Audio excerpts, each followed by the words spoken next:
सत्तारूढ़ तृणमूल सरकार के 10 सालों के शासनकाल में राज्य में कितना उन्नयन का कार्य हुआ है, इस बारे में तृणमूल कांग्रेस के तरफ से एक रिपोर्ट कार्ड तैयार की गई है। उक्त रिपोर्ट कार्ड को आम लोगों को दिखाते हुए ममता बनर्जी के निर्देश पर तृणमूल पार्टी के नेताओं ने मालबाजार प्रखंड के बागराकोट ग्राम पंचायत इलाके में बंग ध्वनि यात्रा का शुभारंभ किया। बंग ध्वनि यात्रा में शामिल माल ब्लॉक ग्रामीण तृणमूल कांग्रेस के सभापति तमल घोष, जीपी अंचल सभापति राजेश छेत्री, युवा नेता अरमान अरशद सहित अन्य प्रमुख पार्टी नेता व कार्यकर्ताओं ने ग्राम पंचायत इलाके के लोगों के घरों घरों में जाकर राज्य सरकार की 10 वर्षों के कार्य का रिपोर्ट कार्ड सौंपे।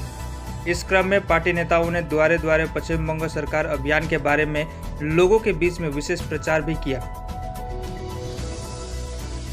इसके अलावा जीपी इलाके के लोगों का समस्या परेशानियों को भी सुना। इस यात्रा के दौरान पार्टी नेताओं ने ममता बनर्जी के द्वारा किया गया जन कल्याणकारी योजनाओं के बारे में लोगों को विस्तार से बताया।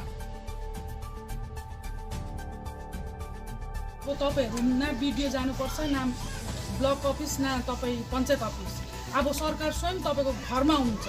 तपाईलाई के सुविधा चाहिन्छ, के सुविधा चाहिँदैन बुझ्नु भयो हैन।